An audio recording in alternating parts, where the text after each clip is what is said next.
If you had to take a guess, what do you think my favorite dish in the whole world is? Now, I know it's a difficult question to ask because you don't know me, but I'll give you a clue to make this easier for you. It's made of rice.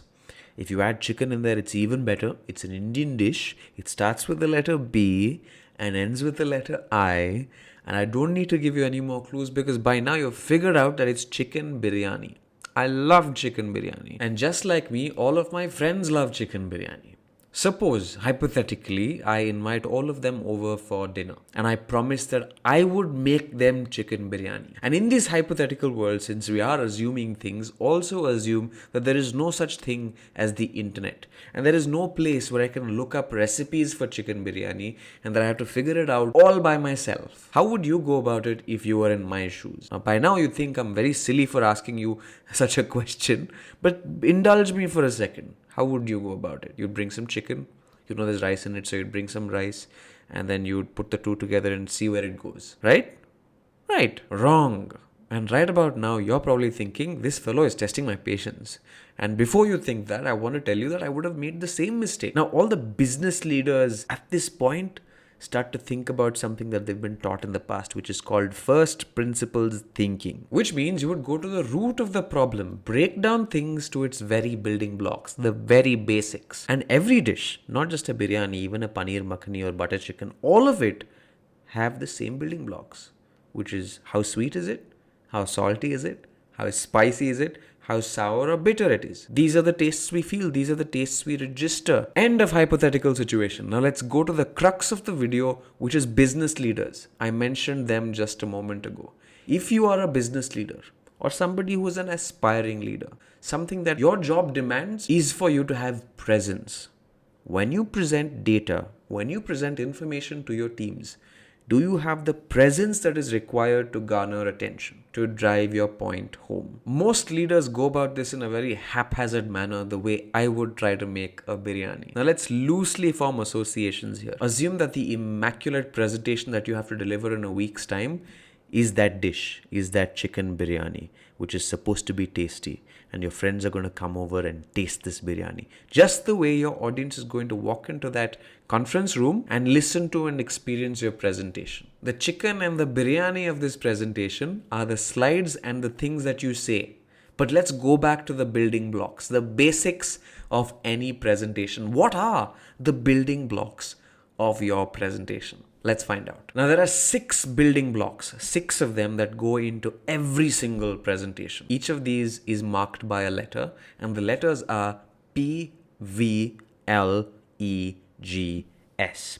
We'll discover them as we go along. Let's take P first. The first building block is posture or poise. 75% of our communication is nonverbal, which means the moment you've walked into that conference room, opened up your laptop, fired up that presentation, before you say that first word, that's 75% of all that you had to say. The body language that you carried into that room and the body language that you carried throughout your presentation, the way you stand, the way you move, all of that we conveniently ignore makes up 75%, which is posture. The second ingredient is V, which is the voice aspect of your presentation, how you sound. Now, most of us don't have 100% control over how we sound. Some of us naturally have squeaky voices. There's nothing we can do about it.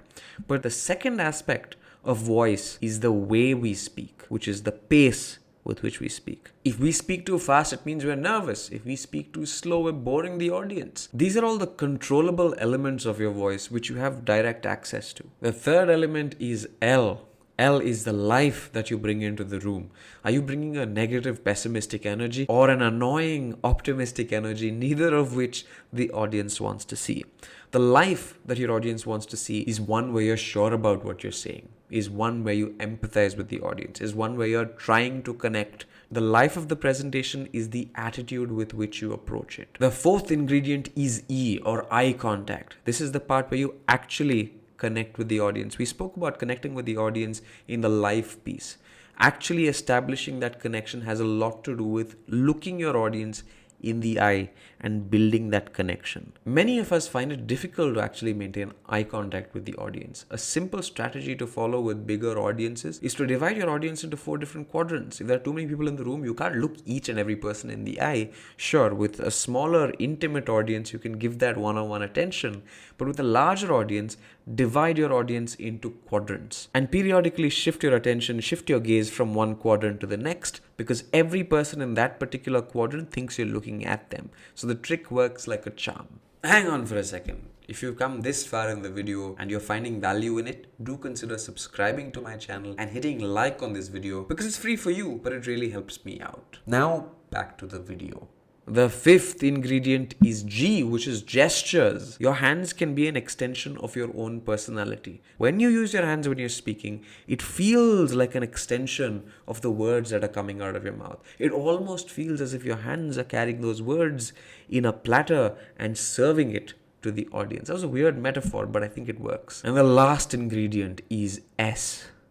Now, S is this.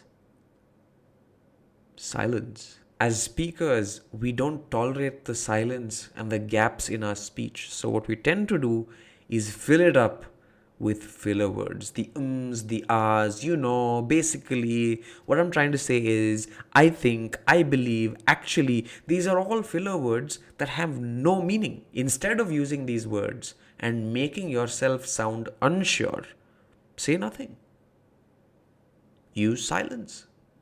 Silence is powerful. That's the 6th ingredient. Now, some of you may be wondering, this fellow didn't mention content at all. Content is the central piece to my talk. How can I worry about all these different ingredients without actually worrying about what I'm going to say? Well, that's where you're the expert. There's nothing I can do there. You know your content better than anybody else. You don't need help there.